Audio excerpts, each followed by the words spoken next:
Hi friends, எல்லாருக்கும் வணக்கம். இந்த வீடியோவில் இப்போ நான் சொல்கிற இந்த 5 அறிகுறிகள் இருக்குது அப்படின்றப்போ நீங்கள் கண்டிப்பாக ப்ரெக்னெண்ட்டாக தான் இருக்கீங்க அப்படின்றதுக்கான மிக முக்கியமான அறிகுறிகள் சொல்ல போகிறேங்க. நிச்சயமாக நீங்கள் ப்ரெக்னன்சி ட்ரை பண்ணிட்டுருக்கீங்க அப்படின்றப்போ உங்களுக்கு கர்ப்ப அறிகுறிகள் தெரியாமல் இருக்காது, கண்டுபிடிச்சி வச்சுருப்பீங்க. ஆனால் இருந்தாலும் இப்போ நான் சொல்கிற அறிகுறிகள் உங்களுக்கு இருக்குன்றப்போ நீங்கள் டெஸ்ட் கூட பண்ணி பார்க்க வேணாம் கிட்டு, கண்டிப்பாக நீங்கள் ப்ரெக்னென்ட் தான். அப்படிப்பட்ட அறிகுறிகள் பார்க்கலாங்களா? இது வந்து ஒரு அறிகுறிகள் மட்டும் கிடையாது, நிறைய பெண்கள் கிட்ட கேட்டு அவங்களுக்கு இருந்த அறிகுறிகள், ப்ரெக்னெண்ட்டாக இருக்கிற போதுத்துக்கும் பொதுவாக இருக்கிற அறிகுறிகள் தான் சொல்ல போகிறேன், சரிங்களா? முதல் மிக முக்கியமான விஷயம், மாதவிடாய் பிடிப்புகள் கர்ப்பத்தோட ஆரம்ப தெளிவான அறிகுறி. மாதவிடாய் வரப்போதுன்றப்போ ஒரு நாள் முன்னாடி இடுப்பு லைட்டாக வலிக்க ஆரம்பிக்கும் இல்லைங்களா, ஒரு மாதிரி இடுப்பு குத்த ஆரம்பிக்கும், இது லைட்டாக இருக்குது. ஆனால் நீங்கள் ப்ரெக்னெண்ட்டாக இருக்கீங்க, கருப்பையில் பதிஞ்சிட்டாங்க அப்படின்றப்போ கண்டிப்பாக தசை பிடிப்புகள் வந்து கொஞ்சம் உங்களுக்கு லைட்டாக இருக்கும். எப்படி இருக்கும் அப்படின்றப்போ காலில் நரம்பு சுற்றிக்கிற மாதிரி, காலை அப்பப்போ மரத்து போகிற மாதிரி, இடுப்பு கொஞ்சம் வலிக்கிற மாதிரி. இது வந்து பீரியடாக இருந்தால் அந்த ஒரு நாள் இருந்துட்டு மறுநாள் உங்களுக்கு பீரியட் ஆகிடும். அதே நீங்கள் ப்ரெக்னெண்ட்டாக இருக்கீங்கன்றப்ப தொடர்ந்து 2-3 நாள் வந்துகிட்டே இருக்கும். கை காலில் ஒரு மாதிரி விட்டு போகிற மாதிரி இருக்கும், ஒரு மாதிரி வலி அதிகமாக இருக்கும், அடி வயிற்றுலேருந்து கீழ் முதுகு வரையும் பெயின் இருக்கும். இது மாதிரி நீங்கள் இருக்கீங்க அப்படின்றப்போ கண்டிப்பாக உங்களுக்கு கர்ப்பம் தரிச்சிட்டிங்கன்னு அர்த்தம்.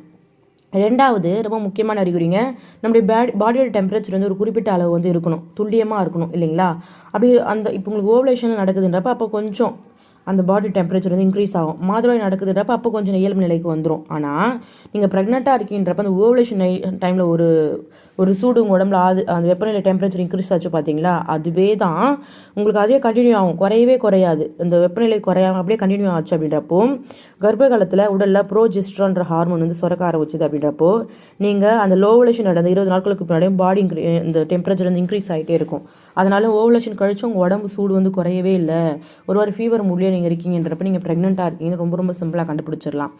மூணாவது, நார்மலாக நம்ம மார்பகம் ரொம்ப சாஃப்டாக பஞ்சு மாதிரி தான் இருக்கும் இல்லைங்களா? ஆனால் மார்பகங்கள் ரொம்ப ரொம்ப மென்மையாக இருக்கிறது இல்லை கனமாக இருக்கும் ஒரு சில பேருக்கு. அதாவது கருமையான அலோக்ராக்கள் சொல்லுவாங்க. மாதவிடாய் ஏற்படுறதுக்கு முன்னாடி ஒரு வாரத்துக்கு முன்னாடி உங்களுக்கு லைட்டாக வந்து எந்த ஒரு டிஃப்ரென்ஸும் தெரியாது. ஆனால் நீங்கள் ஓவலேஷனில் ஒன்றா இருந்தீங்க அப்படின்றப்போ ஓவலேஷன் 7வது நாள் முடிஞ்ச பிறகு உங்கள் மார்பகத்தில் சின்ன மாற்றங்கள் நடக்கும். நீங்கள் ப்ரெக்னென்ட் ஆகிட்டு இருந்தீங்கன்றப்போ ஈஸ்ட்ரோஜன் அளவு இன்க்ரீஸ் ஆகி பெண்களுக்கு மார்பகத்தில் வலி வரும், முளைக்காம்புகள் கருமையாக இருக்கும், அரிப்பு எடுக்கும், கூச்சம் இருக்கும், முள்ளு மாதிரி குத்தும். அப்புறம் இல்லை உங்களுக்கு ஒரு மாதிரி ட்ரெஸ்ஸு பட்டா கூட லைட்டாக எரியும், ஒரு மாதிரி ட்ரையாக இருக்க மாதிரி வறட்சியாக இருக்க மாதிரி ஃபீல் பண்ணுவீங்க. அந்த இடத்துல கையை வைக்கவே முடியாது, ஆனால் ரொம்ப பஞ்சு மாதிரி இருக்கும். இது மாதிரி மார்பு உங்களுக்கு மாறுச்சுன்னா கூட நீங்கள் ப்ரெக்னெண்ட்டாக இருக்கீங்கன்றதை கண்டுபிடிச்சிடலாம். அடுத்து கண்டிப்பாங்க இப்போது உங்களுக்கு எப்படி நார்மலாக இருக்கீங்க, திடீர்னு ஒரு வைரஸ் நம்மளை தாக்கும்போது நம்ம ஃபீவர் வருது, 2 நாள் 3 நாள் உடம்பு ரொம்ப டயர்ட் ஆகிடுது. அதே மாதிரி தான் கரு பதிஞ்ச உடனே உடல் சோர்வு அதிகமாக இருக்கும். சோர்வுன்றது தூக்கம் அப்படின்ற மாதிரி வந்துக்கிட்டே இருக்கும், சின்ன வேலை கூட செஞ்சால் சோர்வாக இருக்கும். ப்ரோஜெஸ்ட்ரான் அளவு அதிகரிக்கிறதால உண்டாகலாம். முதல் 3 மாதம் வரை இருக்கும். நீங்கள் நல்ல சாப்பாடு இது மாதிரிலாம் எடுத்துக்கிட்டிங்கன்னா ஆல்ரெடி சரியாயிடும் எல்லாமே. இருந்தாலும் உடல் சோர்வு வந்து நீங்கள் ப்ரெக்னெண்ட்டாக இருந்தீங்க அப்படின்றப்ப அதிகமாக இருக்கும், சரிங்களா?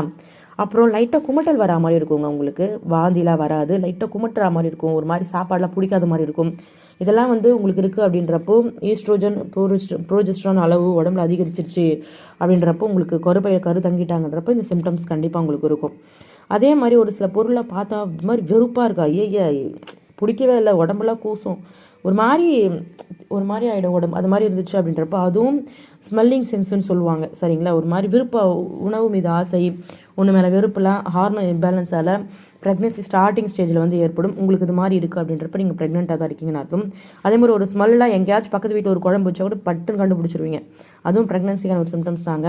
அதே மாதிரி வயிறு வீக்கும், வயிறு இழுத்து பிடிக்கிறது அப்படின்றப்ப இதெல்லாம் கூட ப்ரோஜெஸ்ட்ரான் அளவு உடம்புல அதிகரிக்கிறதால ஹார்மோன் அதிகரித்து உங்களுக்கு செரிமானத்தை தடுக்குது.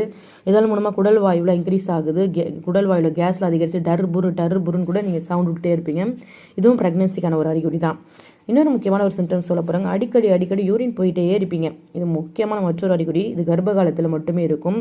அதாவது குழந்தை வளர்றாங்கன்றப்ப கருப்பையை தள்ள தொடங்குவாங்க லைட்டாக. ஹார்மோனோட மாற்றங்களால் யூரின் உற்பத்தி அதிகமாகி அடிக்கடி யூரின் போயிட்டே இருப்பீங்க.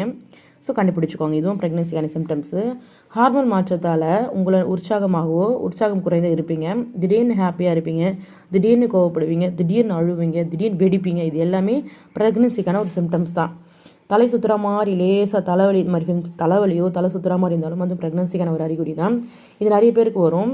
ரத்த நாளங்கள் விரிவடைகிறதால ரத்த அழுத்தம் குறைஞ்சி தலை சுற்றல் மாதிரி சமநிலைக்கு இல்லாமல் போகுது. இது நார்மல் தான், பயப்பட வேணாம். முக்கியமான விஷயம், மலச்சிக்கல் பிரச்சனை. உங்களுக்கு நார்மலாக நல்ல மோஷன் போவீங்கன்றப்போ உங்களுக்கு மலச்சிக்கல் பிரச்சனை வந்துடும். இது இருந்தாலும் நீங்கள் ப்ரெக்னெண்ட்டாக இருக்கீங்கன்னு அர்த்தம். அதே மாதிரி தலைவலி நான் சொல்கிறேன் தலைவலி கண்டிப்பாக உங்களுக்கு வரும். அதிகமாக இருக்காது, ஓரளவு தாங்குற மாதிரி தான் இருக்கும் சரிங்களா. அதே மாதிரி பாடி பெயின்லாம் அங்கங்கே அதிகமாக ஆகும். வாயில் வித்தியாசமான ஒரு சுவை, ஒரு மாதிரி வாயில் ஏதோ ஒரு வித்தியாசமான சுவை வந்து பார்ப்பீங்க. நிறைய தண்ணி குடிக்கணுன்ற ஒரு ஃபீலிங்ஸ் உங்களுக்கு தோணிட்டு இருக்கும். தண்ணி தண்ணி தண்ணின்னு அலைவீங்க. அதே மாதிரி கருப்பை வாயில் சளி திரவம்லாம் சுரக்க ஆரம்பிக்கும். முக்கியமாக நான் என் 2வது பாப்பாவுக்கு ஃபேஸ் பண்ண மிக முக்கியமான பிரச்சனை, என்னால் ஓவலோசியன் கழித்து பேச முடியல, மூச்சு திணறல் அதிகமாகச்சு, சுவாசிக்க முடியல. உள்ள கரு உருவாயிட்டாங்கன்றப்போ 2 உயிருக்கும் சுவாசிக்க உடலுக்கு ஆக்சிஜன் தேவைன்றப்போ இந்த ஸ்டார்டிங் ஸ்டேஜில் உங்களுக்கு ஆக்சிஜன் வந்து பாப்பாவை எடுத்துக்கிறதால மூச்சு திணறல் வந்து அதிகமாக இருக்கும். கொஞ்சம் நேரம் பேசினாங்க மூச்சு திணற ஆரம்பிச்சிடும்.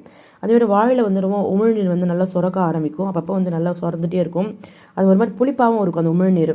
அதே மாதிரி உங்களுக்கு அப்பப்போ வந்து அந்த முகப்பரு அதெல்லாம் அடிக்கடி உங்களுக்கு லைட்டாக வர்றதை வந்து நீங்கள் கண் கூட பார்ப்பீங்க சரிங்களா. இது எல்லாமே உங்களுக்கு இருந்துச்சுன்றப்போ நீங்கள் ப்ரெக்னெண்ட்டாக இருக்கீங்கன்றது ரொம்ப ரொம்ப சிம்பிளாக கண்டுபிடிச்சிடலாம். இந்த வீடியோ உங்களுக்கு பிடிக்கும்னு நினைக்கிறேன். பிடிச்சிருந்தா மறக்காமல் சேனலை சப்ஸ்கிரைப் பண்ணி சப்போர்ட் பண்ணுங்கள். இந்த வீடியோ பார்க்குற எல்லாருமே சீக்கிரம் ப்ரெக்னென்ட் ஆகணும்னு ப்ரேயர் பண்ணிக்கிறேங்க. Okay friends, thank you so much. Bye bye.